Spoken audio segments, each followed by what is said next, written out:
This is the Better Life Podcast with Brandon Turner. Here alone. I don't have my buddy Cam Cathcart today, which is really sad. But I do have a question for all of you today. Did you hear about the company that makes the yardsticks? Yeah, they're not making them any longer.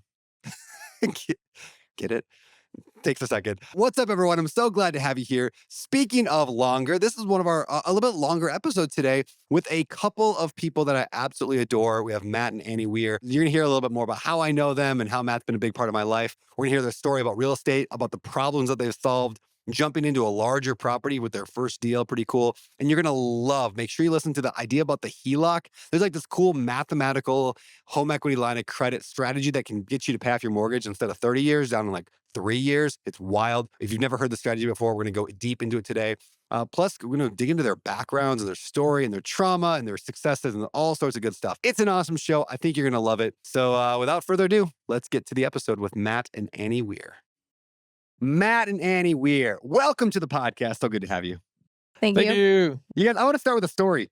So we're at When We Were Young, the punk rock music festival, greatest day of my life, here maybe 9 months ago. And you are wearing a t-shirt that says Holy Name on it. Yeah. It was a band t-shirt. And my brother's there. My brother Chris, shout out to Chris. My brother's really into music and a certain genre like Holy Name. And he comes to me, he's like, we're in this like private VIP booth that we bought because I'm absurd and I'm bougie like that. So I bought this fancy VIP booth. The Brandon Turner. The Brandon Turner bought this fancy booth and spent way too much money on it. My brother's there, you're there. My brother comes up to me, he's like, dude, that's crazy. That guy has a shirt on of my favorite band. And I'm like, yeah, he's the drummer of that band. And my brother, I think he froze, he glitched a little bit. Like, that can't be real. I'm hanging out with the drummer of my favorite band. I didn't know you were that big of a deal until my brother freaked out about it. So welcome to the show. Glad to have a real celebrity here. Thank you. And we're not that big of a deal. But your brother, I mean, I appreciate it. And he did freeze.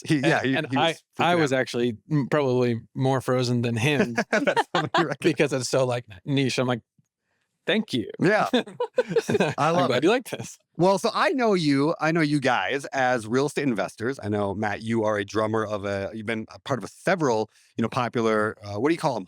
Hardcore? Is it metal? Is it? Yeah, hardcore bands. Okay. So I've been a couple bands have done really well. I know you as an IT guy. I know that you are the CTO of the Better Life Tribe, and that's how I got to know you, as well as helping out in Open Door Capital and everything else that I do in my life. You're just my go-to guy that knows everything. I know you as a homeschool family. I know you as a lot of things, but take us back way before all of that. Before you got into real estate, who was Matt and Anni Weir?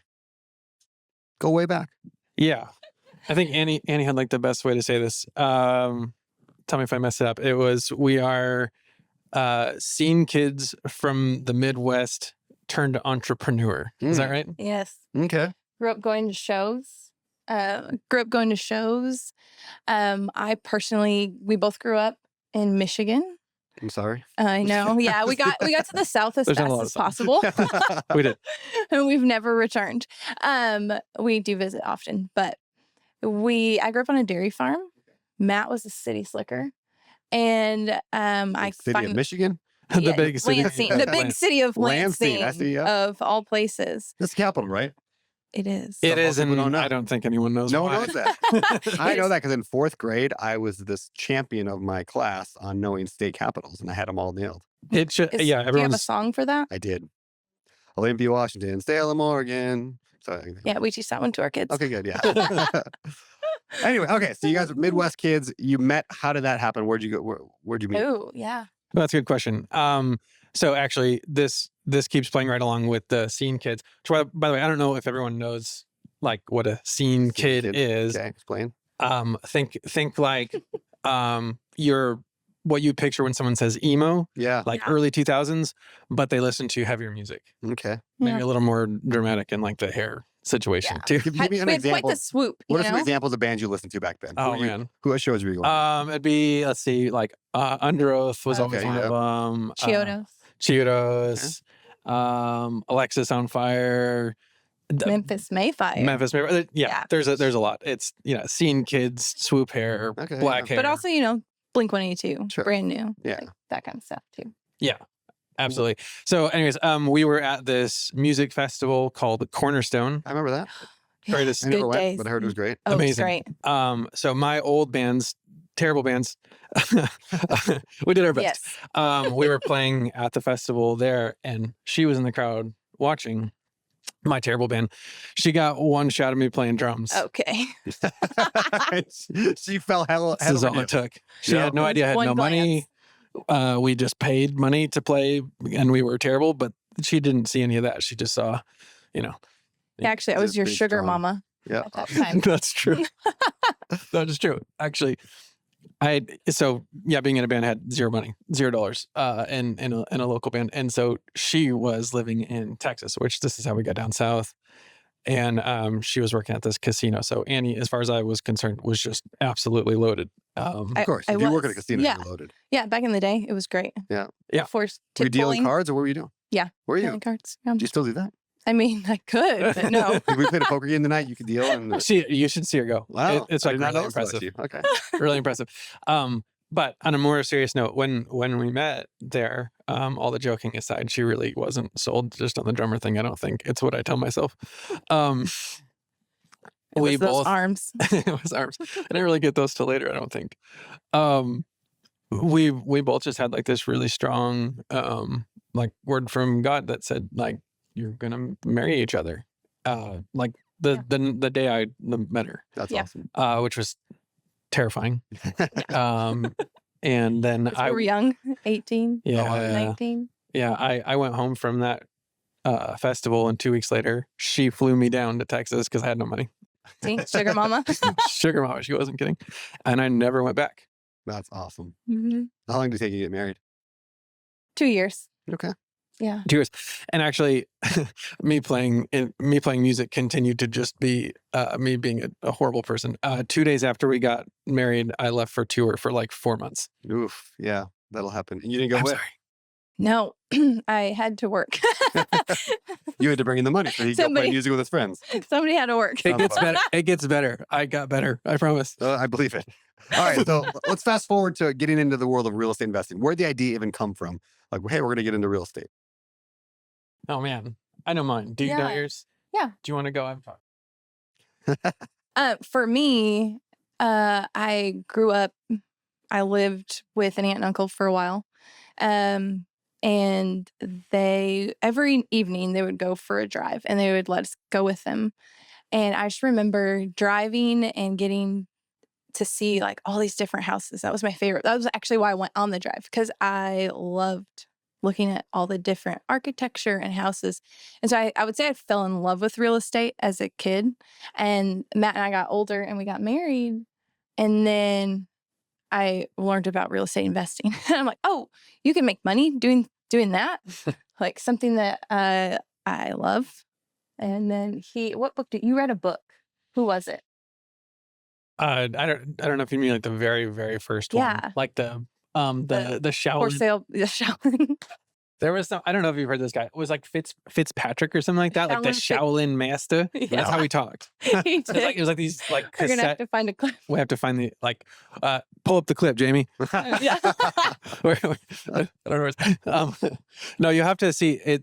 I think it's called Bill Fitzpatrick. I think might be his name. Fitzpatrick. Yeah. Okay. Anyways, I had just heard like some of it, and he had talked about this concept of like rent to own, which later I kind of decided was a pretty sleazy thing, the way that it was described. Yeah. Maybe I misunderstood it, but it didn't seem good. Either way, yeah, I started explaining some of that to her. Yeah, and then I don't, how do we? Oh, I found him. Yeah. Real estate success tips. Now goes by the Papa Bill. Okay. All right. 12 years ago. Let's see if we can hear this. Oh, no. Master Bill Fitzpatrick. This is real estate millionaire tip number 9. Oh, okay. So he started this for you. It didn't start it for that didn't start it for me, but that was the first, I guess, probably the first introduction. Well, no, the first like education about it that I really got. Okay. Mm-hmm. And he used to call himself the Shaolin Master, and he said it like that. Shaolin Master. Yeah, his picture on YouTube is him in a white like gi. Perfect. Gi. He's got a red belt on. Beautiful. Yeah, that is exactly. I haven't. It's not updated in 12 years. We got to find out where this bill is at. Oh wait, here's one from 4 years. No, that's not him. I don't know. Where'd he go? We're gonna find him. That's gonna be my new. That's my new thing now. I'm gonna like be fully geared out. I'm the new Shaolin Master. No, For me, I was when I was working in Michigan, I went door to door for a long time selling like window siding and doors. And the guy that owned this company was an entrepreneur. And I remember overhearing him talking to his like accountant one day, and they said something about buying an entire house on a credit card and putting all of the renovations on the credit card and selling it before any of the credit card had interest due because there were interest-free credit cards. Mm. I didn't know how any of that was possible. I mean, I didn't even hardly know anyone that owned a home, let alone was like buying a house on a credit card. And I heard that and I was just like, wow, so there was like this like memory, like put away in my like filing cabinet. I was like, that's really interesting. And that was like the moment I think for me that I was like, real estate is crazy if that's true, because then I don't remember how much they made, but they were talking about just making all this money and spending $0 of their actual money. And I was like, this is crazy. I can't believe that's real. And I knew the guy well enough to know that it was real, and I had, trusted the guy and I knew what he was doing. So anyways, that's what got me really curious. So let's ask the first deal question. Brought to you by firstdeal.com. What was your first deal then? Yeah. Okay. So our technical first deal, it all kind of like combined into a bigger deal. But the very, very first one was we had a 5-acre lot for sale next door to our primary residence, to our house that we So really you bought a house for yourself first. right. Yeah.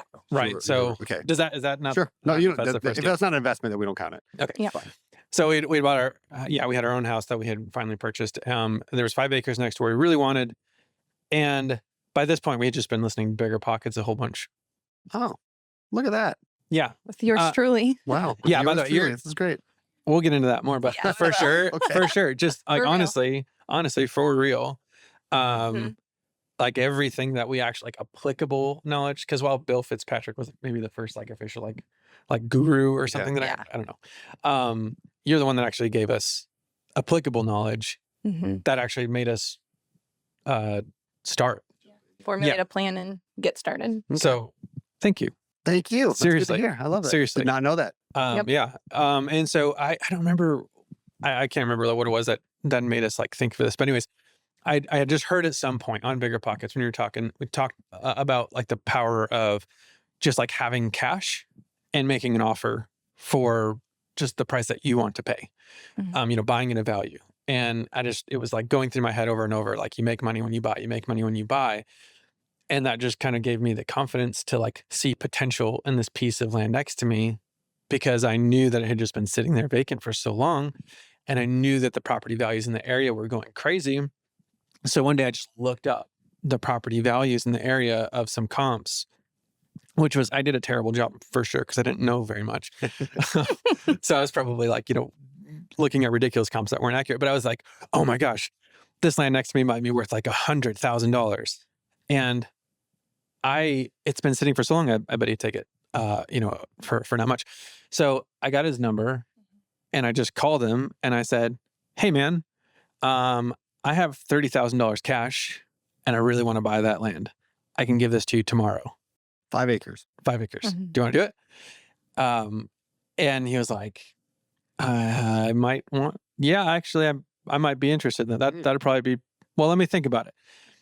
And he ended up saying yes within like the next day or two. Not only that, he found out there's like closing costs and everything. So he actually lowered the price to $29,000 to make sure that the closing costs were covered Mhm. inside of my $30,000 of cash that I said I had to spend on it. And we did, there's so much more to this really, but we didn't have that kind of cash of like our own money. The only reason we had cash available was because we had done this HELOC thing, which gave us access to it. I want to know more about that. You've talked to me about that before, the HELOC thing. So let's go into that. This is a strategy you mentioned in kind of our prep work for this, is you can take a 30-year mortgage and pay it off in just a few short years. Yeah. And somehow by lowering your payment, walk me through this whole thing. Yeah. It's ridiculous. I think I should preface though that you should absolutely never do this. Like do not do it if you struggle to budget. Mm-hmm. If you are not disciplined in your budget, like you don't consistently spend less money than you make, which I know sounds so basic, but like that's actually just the requirement to do this successfully, is you have to spend less money than you earn. Which most people don't do. Which most people do not. And so that's why I'm trying to stress this. If you're in a spot where like you're constantly going deeper in the whole like this, don't do this, not please. For you. Like, please don't do this. So I want to be clear. If you do spend less. So basically it's a first lien HELOC strategy. And if you look this up on like first lien HELOC strategy. If you look this up on like YouTube, Google, or whatever, you're going to find a lot of people that talk about doing similar things in a lot of different ways, but none of them really capture like the power of what it does. So you can go look if you want, but I would listen, do what I'm saying, because it works. Okay. So you take out the HELOC, but when you go to get the HELOC, most of the time a HELOC's in second position, right? Like, so you have maybe you owe $100,000 in your house is worth $200,000 total. So you could take out 80% total of what the home is worth, like $160,000, right? So if you already owe $100,000, that means in a second lien HELOC, you could take out $60K. So now you have $60K, and usually that's for like home renovations or whatever. Some banks, if you talk to them about this correctly, if you ask them if they do first lien HELOCs, they will actually do a HELOC that includes the payoff of your mortgage as the first transaction of the HELOC origination. So in that same situation I just said, like your house is worth $200,000, you owe $100,000, they would give you a HELOC for $160,000. But before you get access to the HELOC, they're going to pay off your mortgage. With the first $100,000. So now you just have a $160,000 mortgage. That mortgage just happens to be a HELOC instead of. Right. And you only currently owe $100,000 because you just have access now to an additional $60,000. And that's an important part because what you've done now is you've unlocked a piggy bank of $60,000, which is how we ended up with this cash. So now that you have like this piggy bank of $60,000 cash, it does some really interesting things. So HELOCs are a 10-year draw period and a 20-year pay down. It varies state to state. Okay. Well, state to state or bank to bank even. So yeah, you do need to look at the certain terms. laws for certain states too. But generally it's a 10-year draw. And so on the 10-year draw period, what's really interesting, it's interest only payments. And that's what also makes this really doable is obviously interest only is going to be a lesser payment than principal and interest P&I. And so in our scenario, we owed, I don't remember what it was, like 130,000. She's way better remembering than me. We owed $130,000, and I think we unlocked something like $130,000. I think $130,000. So we unlocked like $130,000 in a HELOC, and we paid off the $130,000 mortgage with the HELOC. So currently, we owe $130,000 on the HELOC, and we had $130,000 available. So as soon as we got that, that's when we offered that $30,000 for the land. Wait, I'm confused. So you got 130 plus an extra 130. You're saying? Yes. So okay. So I'm sorry. So they get a total HELOC of 260. I see. Yep. And then 130 paid off the property. So now you got the HELOC, you have extra. Yeah, makes perfect sense. Okay. So now we've got $130,000 to play with. But the interesting thing is now that you're only having to pay on the interest instead of the principal and interest, our payment dropped considerably from our principal and interest mortgage payments. Now it's only an interest payment. Our payment dropped by almost half because a lot of HELOCs, and it's starting to come back right now. It kind of went away for like a year or two while interest rates were getting crazy. But a lot of places will do an intro rate HELOC where for like 12 months, you get a really low interest rate. Ours was less than 1%, wasn't it? Yeah, it was 0.9%. 0.9%. Yeah. Well, and that was when interest rates were on a HELOC were 6-7%, even then. But for 12 months, it was like 1%. So that made our payment less than half. I mean, it was like $400 a month, even after we had bought the land next door. And so it was like this one move that gave us access to a whole bunch of cash, let us buy 5 acres, cut our payment from like $1,500 to like $400, and which immediately raised improved our debt to income so that when we wanted to go look at the next loans, our DTI was incredible because we paid $400 a month. Yeah, actually, our banker said he had never seen someone with a debt to income so low. Well, because he went and took out for. Yeah, because we had also been, again, generally responsible in budget, so we didn't have lots of debt or anything. Yeah. I don't know how far you want me to go into it. I'd love to know. Go ahead. I want to know, like, where does the idea of paying off your mortgage faster come from? Yeah, that's what I was gonna. Say. Okay. So thank you. So now that you have your entire mortgage in your HELOC, basically what you do now is, the reason that this works is interest on a HELOC is calculated daily, every single day. So that means that the lesser balance that you have day by day, the less total interest you'll owe at the end of the month. So what you do is where the strategy comes into play. Every time you get paid, you make any kind of money, you deposit all of that money directly into the HELOC. So every single penny that you make goes right into the HELOC. Okay, yep. And what that does is, now maybe, let's say, I don't know, you're making $5,000 a month or something, whatever. And you get paid biweekly. So you put $2,500 into the HELOC every 2 weeks.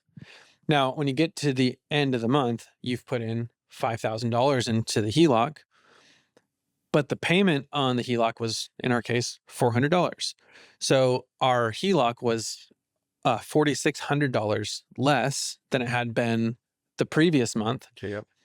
But we haven't done our expenses yet, right? We haven't done groceries or whatever else. So what you do is you put all of your expenses on a credit card, and then every 30 days on that credit card, 0% interest. Yeah. Well, and the interest, you can do the 0% interest. Yeah. Depending on how you're doing it, because we do full pay down. Every statement balance. So there's no interest if you do full pay down too. Okay. Yep. We did a whole bunch of no interest stuff at the same time, by the way. Yeah. So that's but on this one, so when you do full statement pay down every 30 days, so all of your expenses are floated on credit cards. All of your income goes into the HELOC. It pays down the balance every 30 days. Yep. You pay off the expenses. And now, if you are spending less than the money that you make, this means that every single month, your HELOC starts at a lesser balance than it did the previous month. And it compounds, and it compounds, and it compounds. And it compounds so much to the point that when we kept our expenses the same, and I have a spreadsheet calculator for this, I should probably make available or something. That's really cool. When your expenses stay the same, except your payment dropped, or even if that stays the same, all of the money that was left every time sits in your HELOC. And so it just keeps building, right? And when you math that out, all of your income sitting in the HELOC every month to deduct that from the interest accrued, that turned our 27-year mortgage into, I think it was 3.2 years. Yes, wow. It was 3.2 years. 3.2 years. And that was with the additional $30,000 that we just bought that land with. And making no more money. We made no more money. We improved our DTI. We still had access to an extra $100,000 after that. And our mortgage had 3 years left instead of 27. It's absolutely wild. Bananas. Absolutely wild strategy. Mm-hmm. Yeah. Very cool. Phenomenal. Yeah. If we can get that, we'll put it in the show notes. If we can get you put that calculator somewhere, we can get to it. Yeah. We'll throw in the show notes. And so go check out the show notes on, how about on YouTube? So youtube.com/BeardyBrandon, I think is what my handle is there. Anyway, whatever. You'll find it. We'll put it there. With that said, what'd you do with the 5 acres then? I mean, just add it to your property, or did you how was that an investment for you? Well, or was it? Well, when we first bought it, we were kind of feeling like we were in our forever home. And so we thought that was just going to kind of open up more land for our boys. House of Urban, and I've thought that. Yeah. This is my forever home. This is 2 years later. I'm out. Yeah. Well, then you find out, you remember what you can make tax-free on that thing. Yeah, exactly. Yeah. As I know you're a real estate investor, you're like, oh man. And no taxes I just on the moved first every 2 years. In a big way, I'm sort of setting $500,000 on fire right now. Yeah. Anyway, so we thought it was for our family. We have 4 boys. And shortly after that, this is really Annie's part of the story, because I would have never done this. Annie's so much braver than I am. I am a spreadsheet thinker, overthinker, whatever guy. And Annie's like, God told me that I think we're going to do this. And so I think we should. And I've learned to say, ugh. Okay. Yeah. Because she's right. Well, he's right, not me, but I was just listening. Fair. So what did he tell you? What did you do? Well, we bought that land at the beginning of 2021. And then it was like a month later, though we started looking for investment properties about an hour north of us, just over the border in Oklahoma, because Texas property taxes are super high and the prices are just skyrocketing, which I know you invest in Texas, so you know. So we started looking over the border because it's about 20 minutes from Sherman and where all the microchip plants are coming in. But the property taxes are low and you could still buy in at a low rate.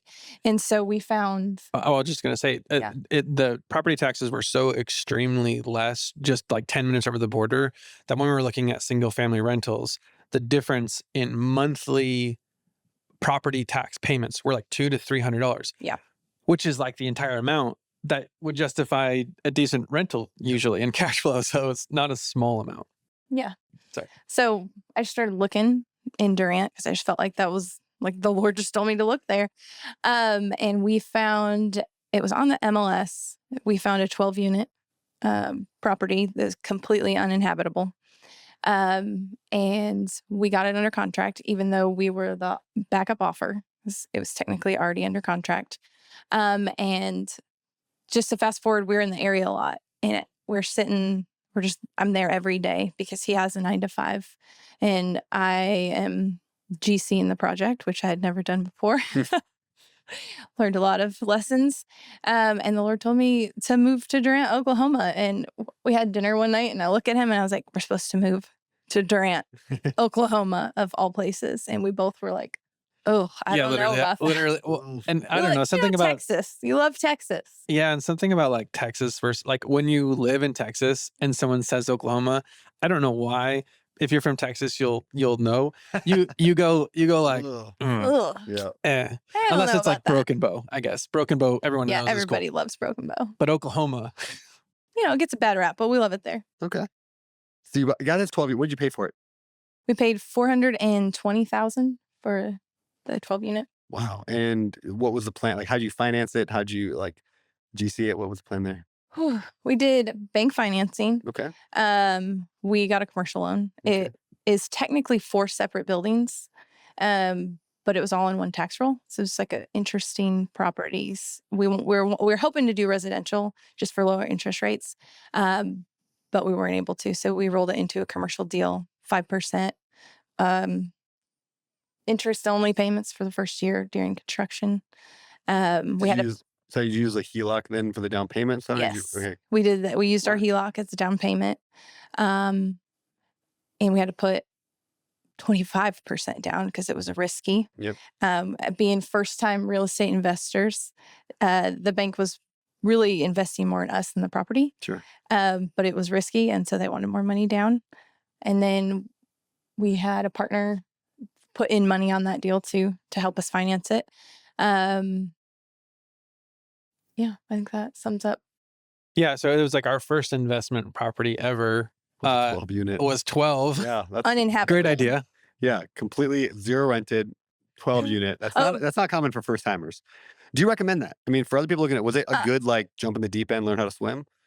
Yeah. I'm yes, for us, that's kind of who we are as people, but maybe not for everybody. What mistakes do you think you made on that? Can I a lot. There's so many. I'm going to tell one of my favorites though. There's two that are my favorites. One, this is just like a stupid mistake of not having any concept of the scale of project we were doing. We had to go pick up flooring. This was awesome. For 12 units, 850 square foot. Oh yeah. It was like 11,000 square feet total. Yeah. Okay. 11,000. We showed up with our SUV and a trailer to pick up the flooring.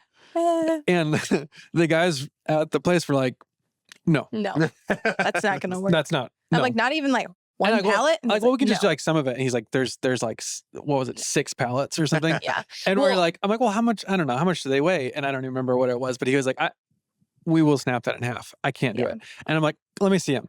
And he walks me back there. And it was like this whole corner of the room, like too high, was for us. And I was like, oh. So but one of my very first, actually, this is my first property I ever bought. I bought a single family house. It was my very first investment. And I was going to remodel the whole thing. And it was a 1,200 square foot house. And I went up to IKEA, which was an hour and a half drive, in my Toyota Camry to pick up the flooring. And so I get to IKEA and I get 1,200 square foot flooring. And I did not realize how much flooring, 1,200 square feet. It's so much. It's so much. It's so much. And all I had was my Toyota Camry. Yeah. I was like, I'm going to make this work. And so I did. I put the back seat was filled, the front seat was filled, the trunk was filled, sticking out the back. You're like low riding? And then, I was low riding so bad. I had it stacked about 5 feet high above the car, strapped down with like rope. I didn't have rope. I just had to get rope from IKEA, and I drove home that way. I have a picture. Tell me, I was going to say, tell me you have pictures. I have pull a picture it up, somewhere. Jamie. I haven't seen it in years. Yeah, pull it up. Jamie. Yeah. Point me to Jamie. I'll see if I can find the picture. But dude, it was so funny. And I was like, I love it. We all go through it. We thought after that, we're like, okay. We've learned our lesson. Yeah. And we thought like we've learned our lesson, and we get like this is bigger scale than we're thinking. Got it. Like we're going to have to arrange like some kind of movers or whatever. Got it. No problem. It was like a month later or 2 months. I don't know. Yeah. We had to go pick up doors. Wow. What do you suppose we showed up with? Our great trailer. Mm-hmm. And this time he was like, let me just show you. And he walks us back to the warehouse. Yeah. And this time it was like 4 times the load. It was so of ridiculous. the flooring. I was like, Because we replaced all interior doors and 2 exterior doors in 12 units. And there's closets and bathrooms. And these are 2 ones. It was so many. It was the most doors like I've ever seen. And That's there was. amazing. we ended up hiring a trucking company to help us move that. We had someone at our church that does that, and it was really awesome. Much better than we felt my trailer. Very silly being there with all these like rugged construction dudes or whatever, and they're just like that's not gonna work. That's not gonna work. And I'm like, what do you mean? I got a trailer, man. That's amazing. How'd the deal work out? I mean, by the time you're done, tell us the end of the story. Awesome. Yeah. Okay. Yeah. So we did. We did the entire renovation during COVID. Is how it all worked out. Yeah. The end of 2021, like all the prices went up on everything. Sure. Windows were months behind. Like it was pretty crazy. Yeah. So none of the materials were coming in. Everything that wasn't purchased was like doubling or tripling in price. It was horrific.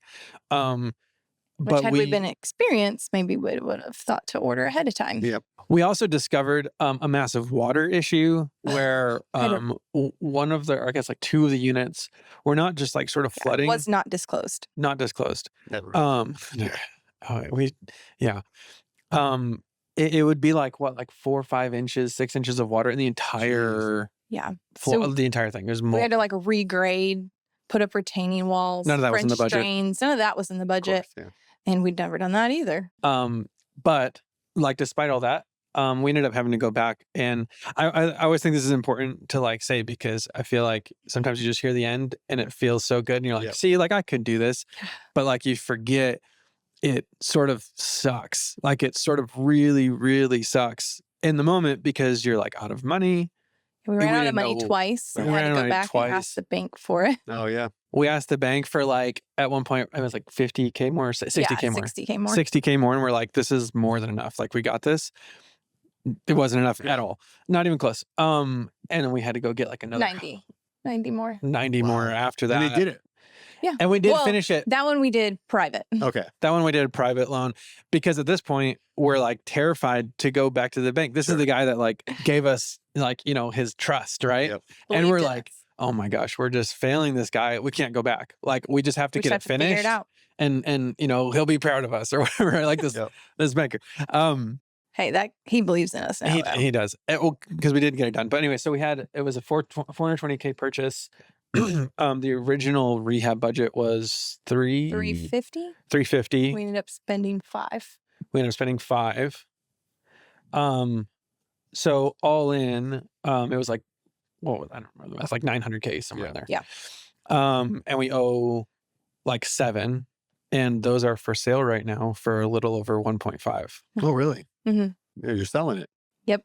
Has it been cash flow along the way, or has it been pretty break even? Yeah. Making money? Yeah. Well, as soon as we got them stabilized, like it took us, and embarrassingly long time. How long have we been like finishing them in like odds and ends? I would say it took us a year and 8 months to really get everything done. Yeah. We kind of went one at a time. We did like the duplex and then a triplex and then another triplex, and then we ran out of money and the quad kind of sat while these were filled. And so we were making money and we were able to like make the payments and stuff, but cash flow, it took a couple of years, I would say. Yeah. So they but cash they were flow. covering themselves, which was a blessing. Yeah, actually, that's a really good point. There was some stuff where he did like all the roofs at once, because I mean these were total guts. So some of it was like all of them at once. But yeah, when we started getting to like the insides, we're like, okay, if we can kind of finish one at a time, we can get tenants in there to cover the payments that are coming up due. And so. Have we ever had to put in our own? We have never had to put in our own cash to make payments on those. That's cool. Which is wild. I don't even know how that worked. But throughout the whole, things going wrong, taking more money stuff, I just want to say too, though, like there was a million times where we just, like when we went to do sheathing on all the units, like the OSB went up to like $65, $70 per sheet. Yeah, that got crazy. Yeah, per sheet. And that's when we had to. And so we ended up like sheathing them in with this like commercial grade, like sort of like cement board kind of stuff that we found for like $22 a sheet.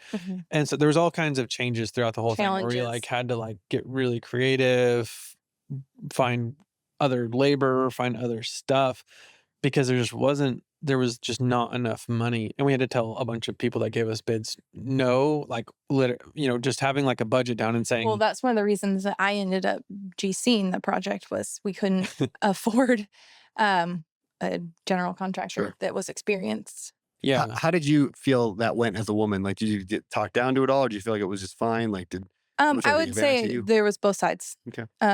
There's a perk to being a lady. Yeah. I got lots of things moved for me that I didn't have to do myself. But there was also times where I had to call Matt in. I'm like, this person won't listen to me. And as soon as he shows up, it was all like rainbows and sunshines. Yes, sir. Let me do that right away. And I'm like, are you kidding me? But so there's pros and cons. If you could go back and tell, Matt and Annie, from the day you bought the day you closed on the property, you'll give that couple some advice. Now looking back, what advice would you give them for that property? Well, I would say just be a really good problem solver and mix that with persistence. Because I think of Thomas Edison, right? The light bulb guy. Yeah. He was obviously a problem solver, and he tried 2,772 times before he was able to light the light bulb. And so it's not only to have the ability to be a problem solver, but to not give up and be like persistent, like over and over and over. And I think that's, what helped us get to where we are now. Cool. And I'll say too, one of the things that's helped us through that is I actually remembered like going through this. I remembered an episode of Bigger Pockets. It was you, and you were talking about it was like some properties in Florida. I don't remember what it was all about, but something in Florida. And your conclusion from talking to them was just that what makes a good investor is someone who just enjoys solving problems and then solve the next problem and then solve the next problem. And then like the problems never stop. Like you just solve the next problem. Yeah. And like that's what makes a good investor. And that literally, because we just kept hitting brick walls where like we don't have enough money. Yep. We can't do this. The materials are too expensive. The materials aren't showing up. Like it was terrifying so many times. And every time we would solve a problem, there was just another one that felt even worse and even harder. And honestly, like just having that like echo in my mind was incredibly helpful. And so when you said perseverance and just keep trying, it's 100% my same one, because we actually say all the time now that we just like we've been switching our perspective to say like, I love solving problems. I enjoy solving problems. I can't wait to solve this one to figure out what the next impossible thing is, because I'm going to crush that one so that I can crush the one after it. Or it's like, I'm never hoping that there's not a problem. Yeah. Like there will be one. Yeah. There always and I is. can't wait. And if there's not one, like you're a 90-year-old person with an HOA, then you invent problems. Like the grass is too long. Like people without problems invent problems because we have to have problems. Yeah. So it's better to be like a real problem than a grass is too long problem. 100%. Absolutely. 100%. So I was actually talking, I was telling Annie about this. We were driving in the car. We were talking about like books and stuff. Yeah. Mm-hmm. And I won't blow what the book is, but it may be a Brandon Turner book. And she was like, well, is Brandon's book, is that one of them? And I was like, I don't think so, because this. And I was like explaining all this other stuff. And she's like, well, you know how we do this, and then there's this, and then there's that, and there's this. I'm like, well, yeah, I mean, that's like the basic like rules of how you buy houses and investments. And she was like, well, like, how do you know all of that? Like where? And I was like, oh, I'll take it. Like, oh, turns out so much of like fundamentally like what we know about this is literally from you. Yeah. Well, hopefully that works out for you. If not, it wasn't from me at all. It's clearly the books you read. Hey, I want to go to the rest of your kind of story and your journey. But before we get there, let's hear a quick word from today's show sponsor. Now, before we do that, though, one thing we do in the show is we dedicate all the profits from the podcast towards a charity of the guest choosing. So where are we sending the money from today's episode and why? Unbound Now. They are an anti-trafficking organization. A friend of ours' mom helps run it. It's in Fort Worth. And what I like about them is they're kind of like the whole package. They are the first responders. They can be there. Like the police officers will call them right away. They have helped defend or prepare girls to go against their trafficker in court. And then they also have like long-term care facilities and housing. And I think last year they helped serve 1,600 girls. And then this year, I think it's 900 and something already. And it's only April. So wow, that's wild. Yeah. Why does that affect you? Why do you guys care? I know you do, because that's why you're at the Better Life Tribe helping us out, because that's where we're giving money to, is 100% like that. Yeah. So why does that break your guys' heart? I think it was probably Gideon's 9 now. So it's about 9 years ago. I had never in my whole life heard about human trafficking. And I came across an article and I read about it, and it like tore me apart. I remember just crying in the shower. I don't know if anyone else likes to cry in the shower. It's pretty much the only place I like to cry. And talking to the Lord, and every day. Same. Talking to the Lord of like, you either need to take this information out of my head because I can't live this way because it just like affected me so deeply, or you need to give me a way to help fight against it. And so then I started reaching out to different organizations and trying to get involved. And before Matt left his old job, I actually started the philanthropy arm, and we worked with different organizations throughout Dallas to fight against child trafficking. And now, Matt, you do something with music and anti-trafficking. What is that? Yeah, so unrelated to that, actually, the singer for both of my bands, there's Sleeping Giant and Holy Name, singer Tommy Green, he's been involved in anti-trafficking for a long time, but they had like this engagement with someone that reached out through a Sleeping Giant like video. Like, so Sleeping Giant was a Christian hardcore band. That was the one that I probably did the most touring in. Well, definitely did the most touring in. And it was a Christian band. And so there would always be like this part where it's like, hey, if you need anything, reach out. And at some point, like someone did that was being trafficked. And it was a very similar thing to her where they just got wrecked. And so they started their own organization to help like raise money for to fight trafficking. And it just became this like absolute, I don't know, like centerpiece of all of the ministry, all of the music, all the things that we did going forward, including actually just a couple months ago, we put out a big show like on like live stream on YouTube to raise money to fight trafficking. But it was the same thing where it's like, it just kind of, it found our band and we're like, we can do something about that. Like we can get money to it. Cause like we have some like, we're not Pantera or whatever, but we have some notoriety. Like we have a platform and we can put that to work. And so we have a bunch of times and raised a lot of money and just pumped it in wherever we can find it. Yeah. Find a good place. Well, thanks for sharing, guys. So I know I'm fairly well off financially, right? But did you know I still house hack? Like, that's right. I've got an extra couple units at my house here in Maui, and I decided to actually rent one of them out because, hey, it's like almost $2,000 a month, and I'm an investor, so why not? Do you know the first thing I did when I decided to rent that out? I went to turbotenant.com because there I can advertise the unit, screen for potential tenant, sign the state-specific lease, get automatic rent payments set up, track my income and expenses, and even communicate with my new tenant via the app. It literally made the process so much easier. So whether you've got, one unit or a ton of units, check out turbotenant.com. I love it, and I know you will too. Let them know I sent you. All right, let's get back into, I want to know a little bit more about where you've come up to today. I know you guys have done some flips in there. What's the rest of your real estate look like after the 12 unit? Yeah, so we've been doing flips. Annie loves the renovation process now. I do. You learned a lot, I'm sure. I learned a lot. I think so. After the 12 units, at the same time, the Lord told us to move, and so we bought a 4,600 square foot house that was mint 1970s condition, like a museum. Like museum. Nice. It was honestly it was pretty cool. However, I didn't want to live in a 1970s museum, so we fully renovated it. It had a flat roof. We tore the whole roof off, put a pitch on there. So while the whole 12 units is happening, I'm over here also GCing this one. I did try to personally hire someone to GC it. They stole a bunch of money. So then I was back to renovating that. How'd they steal money?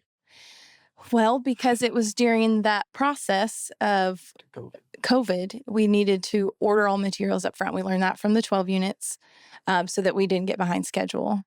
Because there's 2 houses on the property. We were living in the second one, which was going to be for my parents. So they were living in a rental, one of ours, but still. So we're trying to hurry. I gave him all the money to order the materials, and he spent it and gambled it at the casino. The one you worked at? Not the one I worked at, but a different one. Okay. Different one. So that was pretty tough. Yeah. And that was just another problem to solve. But because of that, I was gonna say, to be clear too, like I think it's important to say through all this, from the time where we started this story to this point in the story, we were still making the same amount of money. So we weren't from owning a single family house that was worth we owed $130,000. I don't remember what it was worth, but we owed $130,000. So from the time of like $130,000 house to now 12 units, this new 4,600 square foot house that we got on a bunch of land. 32 acres. On 32 acres. We still weren't making any more money, but we had learned a bunch in the real estate stuff. So when I'm saying that, because when the money got stolen, it's not like we just had a bunch of extra money. Sure. We had sort of budgeted the loan to make the payments on the construction loan from the loan, which if you're listening, anybody from the bank, I'm just kidding. Hey, I already told Chris. He knows. But they stole the money. We had to figure that out. It's all during COVID. Interest rate spikes. It takes 6 months longer. We end up, by the time our construction loan is done, instead of being in the 3%, we're at 8.25%. Wow. And so the payment went up, and we're like, what are we going to do? And that kind of made us, at least me personally, because I was the one running the real estate side, it kind of made me take a step back for a second and reevaluate, am I capable of doing this? Because it was me, he was alongside me. He said yes. But on the front line, I was a front line making the decisions. I gave the contractor the money, and then it cost our family over $100,000. And I felt like, oh my gosh, I don't know if I can do this. I'm sitting in the background with spreadsheets and bankers. Yes, that's his role. And so I kind of took a step back and do we really want to do this? And of course we really did. Yeah. I just had to gain some courage again. I had a friend tell me once that you're really good at failing, and not in like you fail all the time, but I've never let failures stop me. I just see it as like, oh, I learned something, and then like, let's pivot and try something else. But that one was a pretty big failure. And so it took a while to work through. Do you still have the house? Did you sell it? Or you No, live in we it? still have it. You still living in there right now? Yeah, we're still living it right That's now. cool. After 8% interest rate? Yeah. You should talk to Better Life Ref. We can refinance it for you. We're working on that. We're currently working on that. We are currently because FSA loaning because we have cattle. Yeah. Oh, very cool. Yeah. Well, How many cattle do you have? We have, well, I wanted to say 5, but we had one die. That was really sad. We have 4. We have 2 Highlands. They're absolutely beautiful. The hairy cows or the hairy coos. Coos. Well, I was gonna say we had to. I think this is like worth mentioning too. When we bought this house, because I had said we didn't start making more money. When we wanted to buy this house, I'll just give all the numbers. I feel like that's always helpful. It was like $735,000 purchase That's a price. lot for Oklahoma. Is that a lot for Oklahoma, or is this part is the more expensive part? It is a lot for Oklahoma, but it had 2 houses, a pond, like 32 acres inside of town. So we're inside the city, inside city limits, which was like one of the big reasons we wanted, because we're like, whenever we're done with this, this is a lot of great also land. we own mineral rights, and that's huge. Okay. So and then it was like a $350,000 renovation. Yeah, $350,000. It's supposed to be between both houses. So now we have $1 million that we own instead of 130, still making the same amount of money. Yep. Which means like we couldn't qualify for that much money. Yep. There was no way to get that much. And so we ended up doing some creative stuff with the bank where we put, like, at the end of the day, it was like most of it in a commercial loan, even though we live on it. But because it had the second property. Because it had a second property that we could say was like the rental for her parents, which was a legit rental, which did not work out to be rental, which is another price. Right. But anyways, so we have like a lot of that in commercial because we couldn't qualify for the amount of money that we needed. So we buried as much of the total cost of the project into the commercial loan as we could, keeping the personal loan, like we sectioned it off into like the tiny bit of land around it. And that was our personal home loan so that we could actually get the deal done because there was no way we could qualify. Right. Well, at the beginning we qualified, but at the end we did not with the 8.25% interest and all that. But you figured it out. But we figured it out. So, one thing, in the story, there's like this idea of overcoming problems over and over. Now, when I'm teaching a lot of, whether it's newbies or advanced people, I find a lot of times the reason people don't succeed is because they stop at some point when they face their first challenge, the first big challenge, like, well, this ain't for me, right? Oh, real estate's not really for me, or business is not for me. You must have a strong, I always teach you have to have a strong why to get through those times. Like, so what is your guys' like why do you keep building? Why are you trying to build financial freedom? Like, why does this matter to you so much? What's been your driving why? I know this is going to be for me. I don't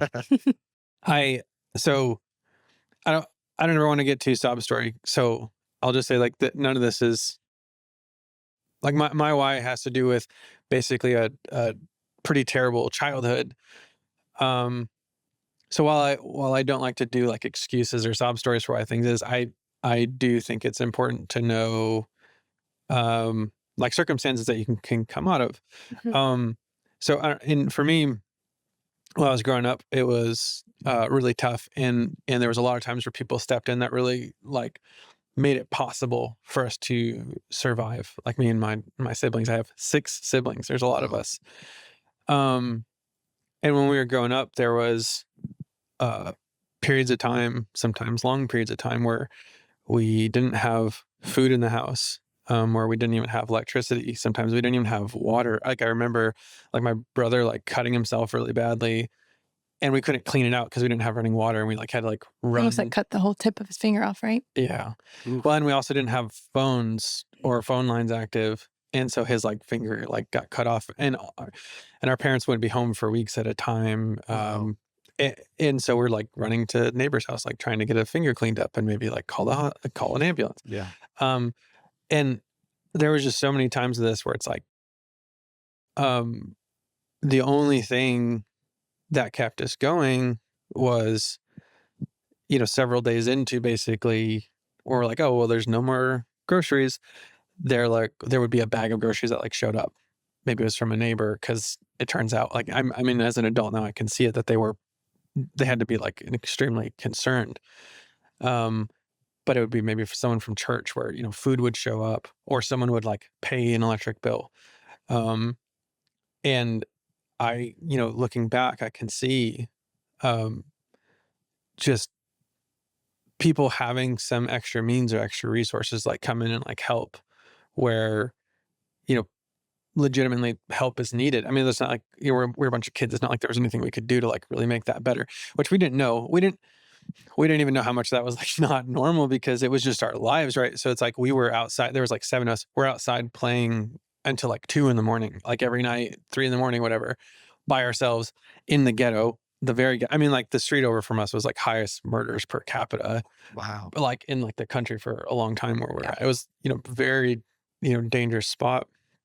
People were getting stabbed in my high school, like at least every month, sometimes multiple times. There's, gangs and drug violence, and all of my friends were, absolutely in that. It's one of those things where like pretty much everyone I spent a lot of time with, they're dead, or they're in prison for selling drugs, for stealing drugs, for all kinds of just horrific things. And even now, actually, like as I'm like older, I still like sometimes will just like notice things that are ridiculous that I didn't know were ridiculous, and that I didn't know like how much it would like form what felt acceptable.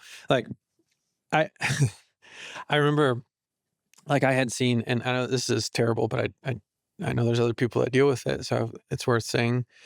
I remember seeing my dad either on drugs or on alcohol, I'm not sure which, because I was too young. And I saw him like hit my mom, and legitimately until I was probably 19 or something, I didn't know it wasn't okay for like a husband to hit a wife. I didn't have another reference point. Like as far as I knew, sometimes parents fight. And there's just all this stuff that I just didn't know. And as soon as we started getting just more aware of like sort of like the horrific life that I had lived and all my siblings had gone through, it just really like builds that fire more and more to be, help for the helpless, a defender for the helpless. Yeah. And it really feeds into the trafficking stuff. Like when we hear about all that stuff, I just want to go kick a door down and just start mowing people down. I mean, it's like, it's the worst. And because it's like, I can, on the same level as someone being trafficked, right? Like, I don't want to say it's the same thing of what I went through, but I remember feeling like so much was my own fault, that I should be less scared, or maybe I should do more, or, you know what I mean? Like there's different things where it felt like my fault, and you don't realize that you're being victimized. Like you're the victim, and you have, people that are supposed to be taking care of you, taking advantage of you, or maybe not even taking advantage of you, but just neglecting you, and you're just suffering, and you don't even know, because you don't know a different way. And so the only reason I care about making as much money as possible is we just want to shovel truckloads, buckets and buckets, truckloads of cash to these organizations that are helping. We always say we want to do a hand up, not a handout, for people who are like looking for opportunities. Like we want to give jobs. We want to do all that. So I know it's a long explanation, but every single day, that's what's. How did you go from that childhood of like, because a lot of people don't escape that, right? And they just repeat the cycle. How did you escape that to now dad, IT guy, 4 kids, drummer, wife? Like, where did that transition happen? How did you escape? I mean, it's got to be God for most of it, right? Because I legit don't know how I didn't get stuck, because it's not like everyone else did. I mean, like all of them. So I don't know completely, other than, God, like it had to be a lot of it. But I remember when I was 15, that's when I moved out. I remember just kind of sitting there because I had just started my first IT job when I was 15. It was probably not probably. It was a terrible decision by a company that got like sued for like embezzlement. They all went to prison too. They hired me as their network administrator at 15 for 5 different offices all over mid-Michigan. I had been interning with a guy for free for like 2 years before that, just trying, because I was thinking like, I should probably be able to make money, because I think it was starting to kind of hit me that like I needed some way to support myself and others, because it doesn't look good. So they hired me, and I remember when I was like 15, my dad was about to like go move back like with his mom like hours away, and I was going to have to leave this IT job that I worked so hard to like get.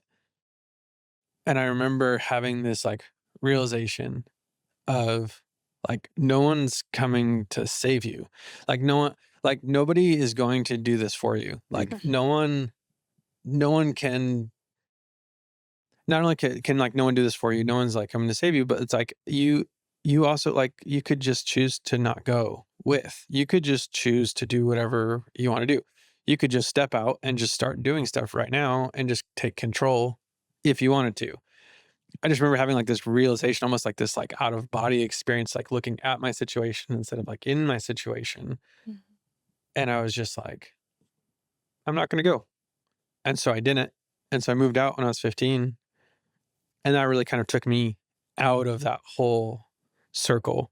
My dad has been, doing drugs for a long time. So that means like the circle that you're just constantly in, where you live, who's at your house. There's people at our house constantly that were part of that. Just getting a step out of that finally when I was like 15, really, that was like the moment where I got out, I suppose. Mm. But how I had like that, I don't know. Yeah. Like I did. God. Yeah. Wild, man. Wild. Well, I'm glad you did get out of that. If you don't mind me asking, like, where's the relationship with the parents like today? My mom passed away a couple years ago. Yeah. My dad, I haven't talked to him in years. Yeah. He's still doing the same thing. Yeah. The siblings, you talk to them at all? Yeah. All my siblings are great. Cool. And yeah, they're all doing great in their own ways. It's absolutely a miracle. It is a miracle. Somehow. Like that they're all like normal. Everyone's and they're all like have kids and they're, kids and like doing great. Mm-hmm. Like nobody, I'm talking like weeks and weeks of like, I was second oldest, and like I have like, babies, like 2-year-old sisters, 3-year-old sisters. It's just us. Yeah. And like we were just living on our own I have no idea how we all made it. I really don't. Mm-hmm. Well, I'm glad you did. Yeah. All right, man. What's coming up for you guys? Like, what's coming up? I know you're selling, you said, the property. Like, what's the future of real estate looking for you? Business, life? Yeah. Well, I don't want to take the whole thing. So I don't know if you want to. I'll pop in. All right. You just let me know. So I read a long time ago, I read that Brian's book, The Crushing It. Yeah. And when I read that book, that was like the thing that like piqued my interest. I'm a big like numbers guy. I'm in like tech, like cybersecurity and app development, IT, like, so I'm very like sort of like numbers driven for like kind of how I understand things. And when I really started to understand commercial, I was like, this is it.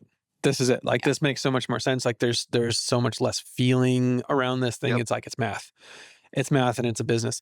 So anyways, I read that book and that really set us on this path. I talked to Annie about it and we're going through it and we're going to do commercial, like straight commercial. Triple net leases. And specifically triple net leases. And can you explain what that is for those who don't know what a triple net lease is? Yeah. Imagine all of the benefits of owning properties without any of the downsides. It's true. Well, I'm sure there's some. All the parts that suck. We'll learn the downsides because we're not there. But essentially, somebody else is responsible for things you can't really control, like taxes, insurance, and maintenance, depending on how you do your leases.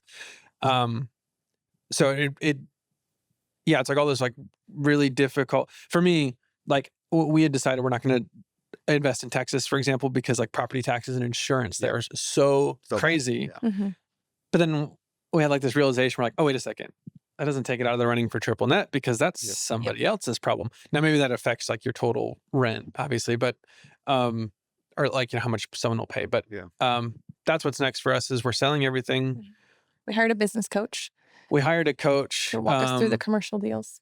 Yeah, which is an important point, as we pay a lot of money to somebody that has done tons of these deals. I mean, and they're walking us through it step by step on exactly how to not mess it up, because we're talking about a lot bigger numbers this time.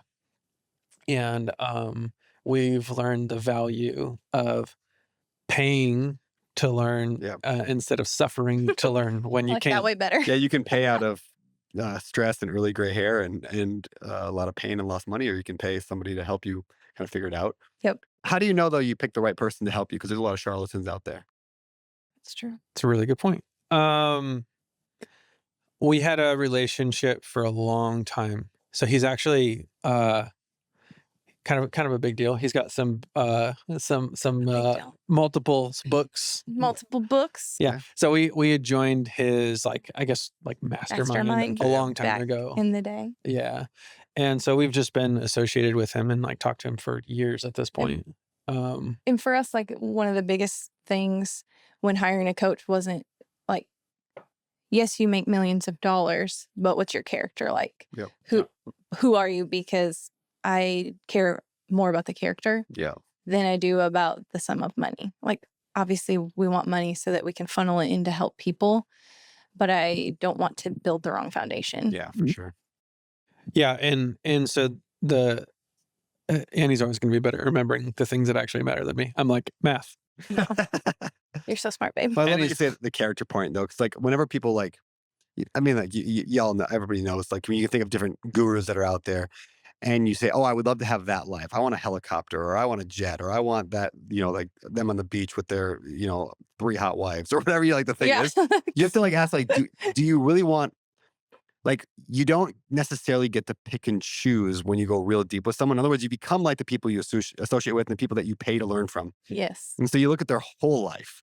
And if they're just brilliant with money and they're terrible with their family or with their relationships or with their health or whatever, you get the whole package and you tend to be like them in the whole package.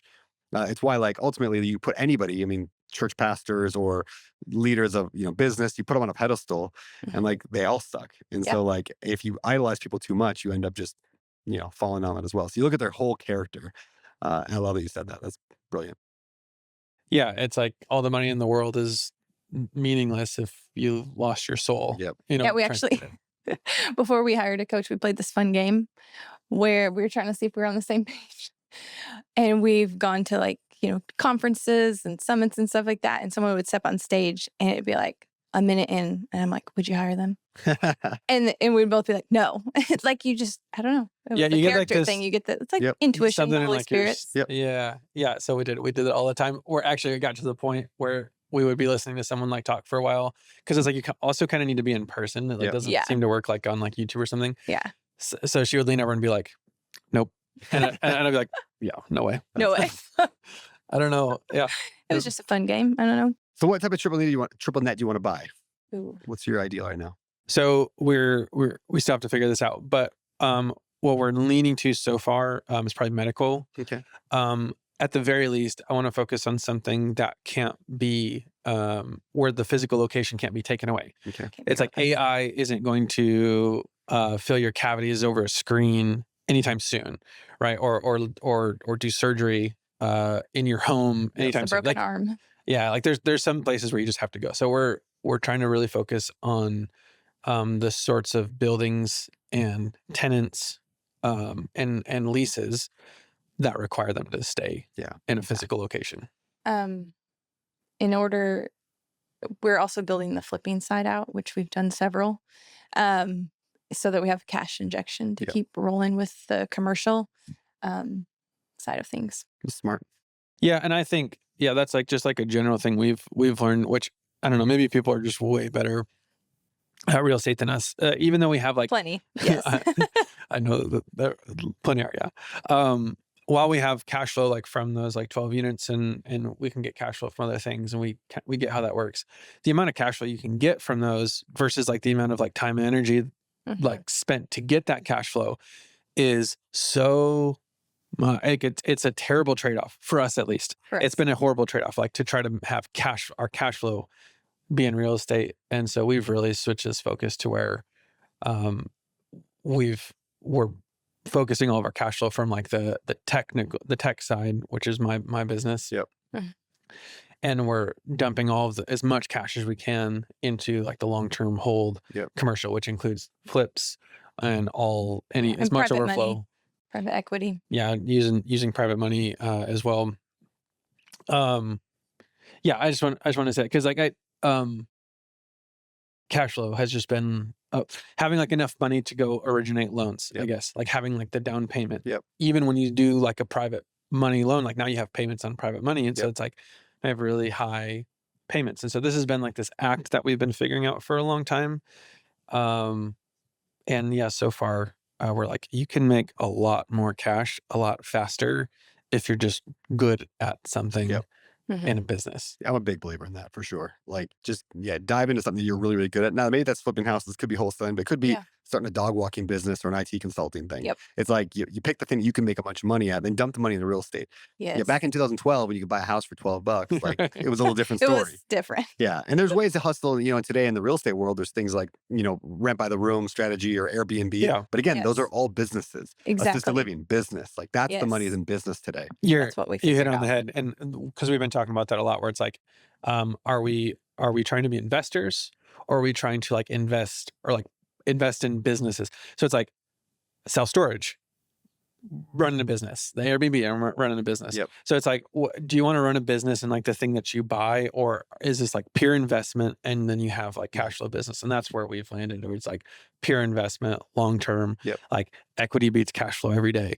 Like that kind of, that's the play over there in the hold. So that's our strategy. Where we're going is things that have to stay physical, triple net leases, equity over cash flow, and then dumping cash from our cash flow side. Beautiful. All right, guys. Well, let's move on to the next segment of the show. This is called the 3-2-1 pivot. The idea being your life's moving one direction, something gets in its way and makes you pivot in a more positive way. So we'll start with 3-2-1. So we'll start with 3 books that changed the direction of y'all's life. You go first. Okay.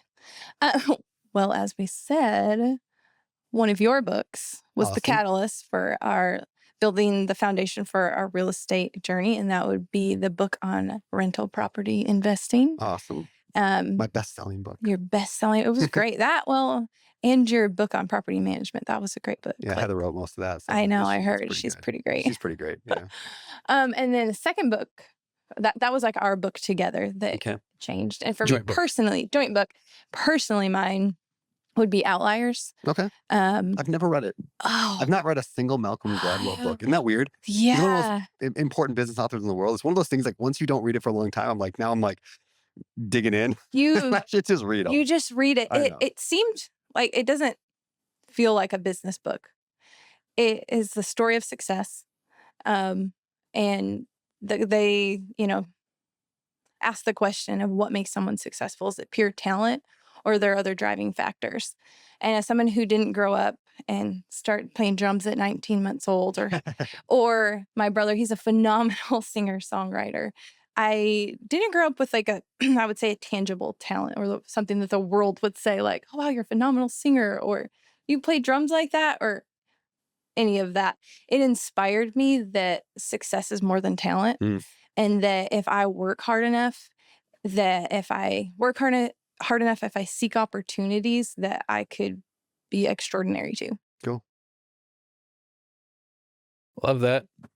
I'm going to probably go with Brian's book. Crushing it.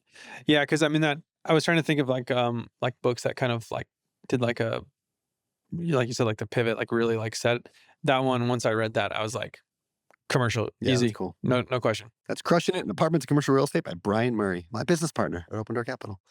Smart guy. I love Brian. He's great. All right. Next question. 2 people that have changed the direction of your life. You can do 2 each or 2 total. It's up to you. We only did one each. Okay, perfect. And this was extremely hard, so I don't have another one ready. That's all right. One person for you. One person, that's it. Mine, because I could be dead. It's Solomon from the Bible. All right. Yeah, when I was 11, it was like 10 or 11. I remember reading about Solomon and just like how wise he was, like his wisdom. And ever since then, like, I don't know, like I have asked God ever since then to just give me the wisdom of Solomon, like show me like how to be wise like Solomon. And I've just pursued that ever since. Side question before we get to your person. Where did you grow up with faith, or where did that come in? Where did you meet Jesus coming from that background? Oh man. Yeah. This is horrible. This is awful. My dad, so we were missionaries. Really? Yeah. And then my dad in was a family traveling band. Really? Yeah, that's terrible. Thanks for that. You're welcome. Yeah, so it was like a 7 kids in a van, traveling band at like missionary things. And then he was a youth pastor. Really? Yeah. Yeah. So how did he go from? I mean, that's during his story. During. Yeah, during that into no, not after. Okay. During, like, wow. I think it was probably like yeah, there was stuff Yeah. going on like while it was terrible, and we didn't know. Like the older we got, we figured out more and more what was going on. But yeah, both and I don't want to single out my dad. It was both in special ways. So, anyways, we were going to church and doing church things, talking about God. But there was all of this underlying, just sort of like horrific stuff going on in the home, right? Throughout the whole thing.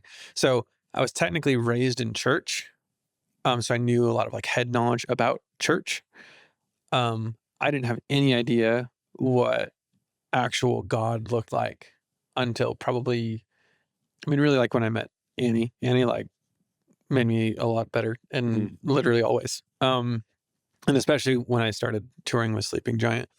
I just had no idea what God. I knew what the church looked like. Yep. I didn't know what God looked like, and it's pretty crazy how little every church that I spent a lot of time with, like how little it actually looked like the God in the Bible, like the Jesus in the Bible.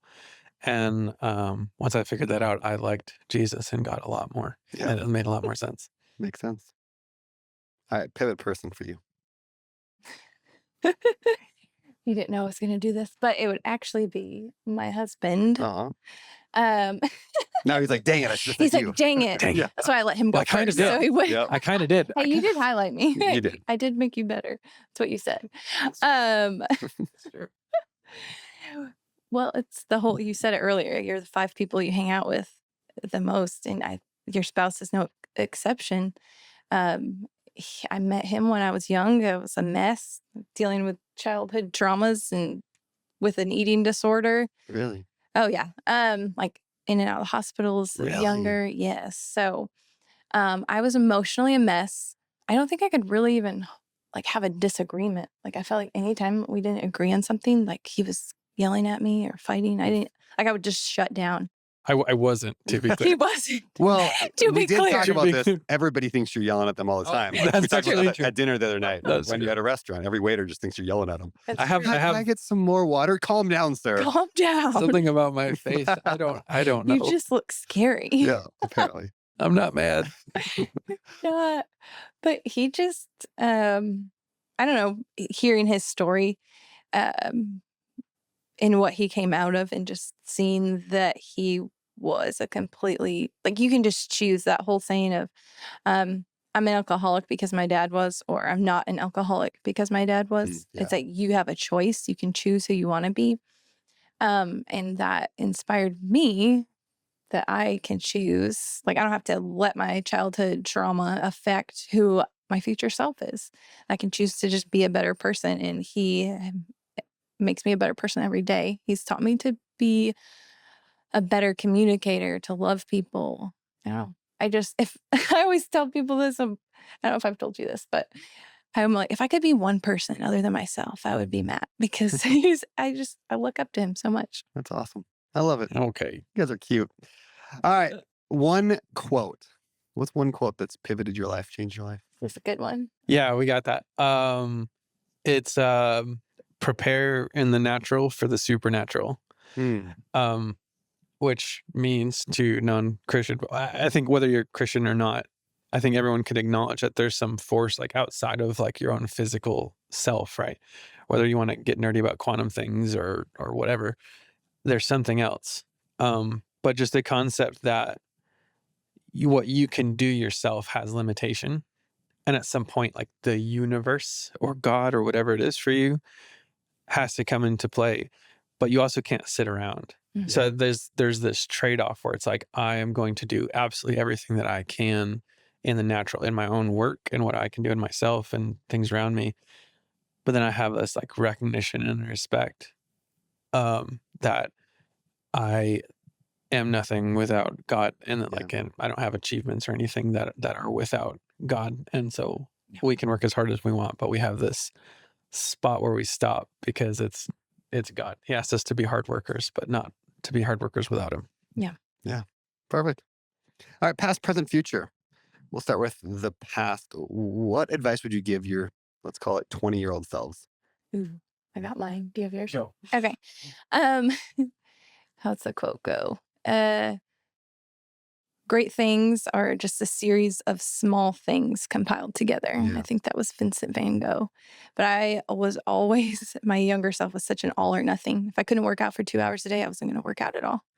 But that remembering that small actions over a period of time can lead to exponential growth. It's the whole Atomic Habits. Yep. I've read that book, the 1% better, the 1% better over a year, over 5 years. You wake up one day and you're like, holy crap, I got abs. Yep. Like, holy crap, I own a business.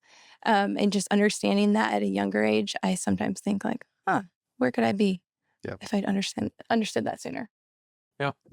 Mine would be, I wish I knew sooner that I could learn anything I want from books.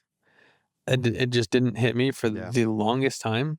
I don't even remember. I was like embarrassingly old when that really sunk in. And I don't remember what I read, but something about what I read was like, I know like a fair amount about this thing, like enough that I would go do this thing. It wasn't even real estate. It was like something else random. I forget. Mm-hmm.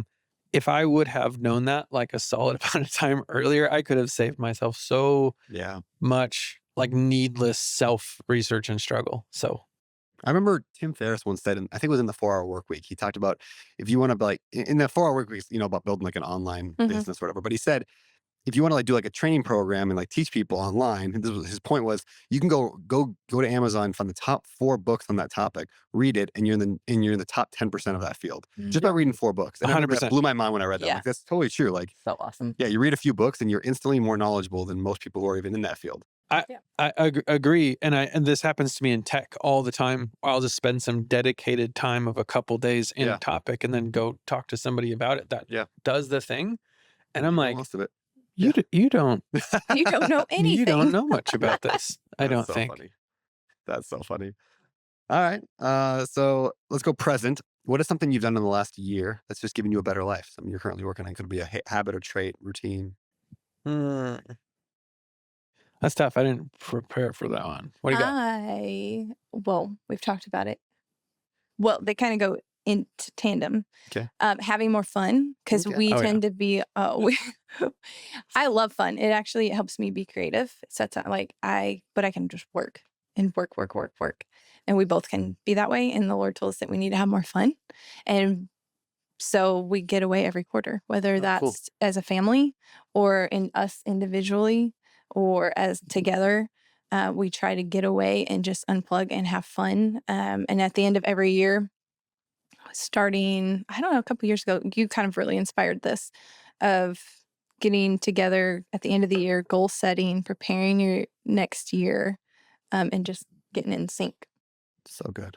We talked about that so much. I don't know. I blanked. It's great. We can move on. Future. Someday, you got 4 kids, right? Yes. All boys. All boys. All homeschooled. All homeschooled. Wild. All do jujitsu. Oh, all do jujitsu. That's great. That's so good for kids. It is. Someday, you guys are going to pass away. Hopefully together, holding hands when you're 120. Absolutely. Yeah, it's going to be super cute. And your kids and your grandkids are going to be standing around your coffins side by side. They're going to be telling stories about you and talking about you. What do you want them to say about you on that day? I got mine. that we loved people well, that we always built a longer table and not a taller fence, that everyone was welcome, and that Saint Francis of Assisi, how do you say it? He said, "At all times, preach the gospel, and when necessary, use words." And I hope that we depict that. And Cool.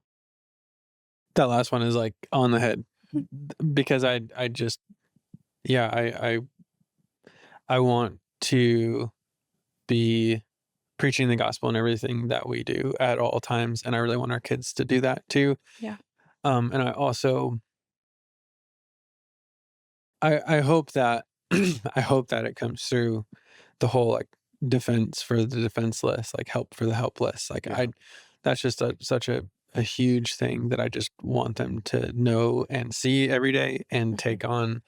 I just feel like that's a big responsibility raising a bunch of boys, is that they're supposed to be defenders, right? They're supposed to be helping. So I really hope we don't blow it and they get that. This is an off the wall question, but I'll throw it at you before we get to the end. What are you doing to raise your boys to be men? What are you doing right now? Yeah. One of the biggest things is I teach them to take responsibility constantly for everything. I think everything's your fault. You know, it's like Jocko has like that whole like amp up extreme video ownership. About, well, he has the extreme ownership book, and he has like this like my fault. You know that video? I love that video. And I run them through this every single time, where they start going through the reasons why something wasn't their fault, or why, whatever, that they couldn't do anything about it. And I will just walk them through every point that they had a say in it, that they could have made a change. And then I'd say, like, we don't say, I couldn't help it. That I couldn't, or whatever. It's like, you could have done something. You just didn't see it at the time. And so it happened. So the last thing we say at the end is, we never say, like, not my fault. I couldn't do it. That's one of my biggest ones. What about you as the mom? What are you doing to raise mine's a boys little to men? Mine's a little different. Teaching them to be kind to everybody. That all of them, and that's one of the comments I get about our boys, is just a lot of times boys are just like gruff and tough and not don't think about others around them. And our boys are so considerate, and that is one of the compliments I get as a mom, is that your boys are so considerate of others, and they're so loving, and they're so kind. So I want that aspect, because I think that is a masculine quality as well, that they know how to love, and because they love, they protect. And there's a big difference between nice and kind. I love that you use the word kind. Yes. Like, I don't want to be a nice guy. I want to be a kind guy. Yes. I want to be a little dangerous and kind. It's like Jordan Peterson. Yeah, exactly. Jordan Peterson. I wish I could quote him perfectly. That one line. Oh, it's so good. Yeah, it's so good. Oh, I love it. All right, guys. Moving on, let's wrap things up. First of all, what's exciting for you in your life coming up? What's coming up that you're pumped for? For me, it's the commercial real estate. Just we're working through deals right now and working on private funding for them. And also, by the time this airs, we might already, we're looking at a different house too.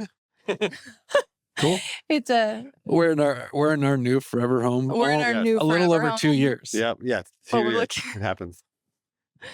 So I'm excited about that too. Of course, it's a lot of problems to solve. I definitely echo hers. Commercial real estate is really exciting. I've also I've been writing courses for like technical things on like how to do cybersecurity stuff. It's just such a big topic right now. And I've been writing courses for the last like year and a half. And I have a bunch of them published now. So I'm starting to get that out in the wild, and I'm very stoked. Very cool. All right. Let's close things up. Where can people connect with you, learn more about you, find you online, etc.? As far as our flipping side, it's My Remnant Homes on Instagram. I am at Matt Weir Official on all the things. Platforms. I'm Matt Weir Unofficial. Just so y'all know, if you want to follow me there too. I post all the racy stuff on there. Got me good. All right, guys. This has been amazing. Thank you so much for sharing your life and your journey and your struggles and your wins and losses and everything. You guys are awesome. So appreciate you a lot. And appreciate what you do for the tribe, Better Life Tribe, and for Open Door Capital and every other part of my life. You're just a huge piece of my life, and I love you. Thanks for having us, and thanks for letting me help, man. Thanks. Really enjoyed it. Inspiring us to start in real estate. Oh, thanks. You did. You did it. And with a fist bump. Oh. Look at that. Thank you for tuning in to another episode of the Better Life Podcast. We hope you enjoy the show. I hope you got some valuable insights to help you lead a better life for you and your family. Now, hey, if you found value in this episode, please consider leaving us a rating and review on your favorite podcast platform. Your feedback helps us to improve the show, helps us reach more people with this message of living that better life. And be sure to subscribe to the podcast so you never miss an episode. And hey, before I go, this show is all about the habits, actions, beliefs, and strategies that can give you a better life. But in case you're interested and you want to know my opinion on what it takes to live the best life, not just better, and that's from like a more spiritual and faith standpoint, check out abetterlife.com/bestlife. Thanks again for listening, and we'll see you next time on the Better Life Podcast.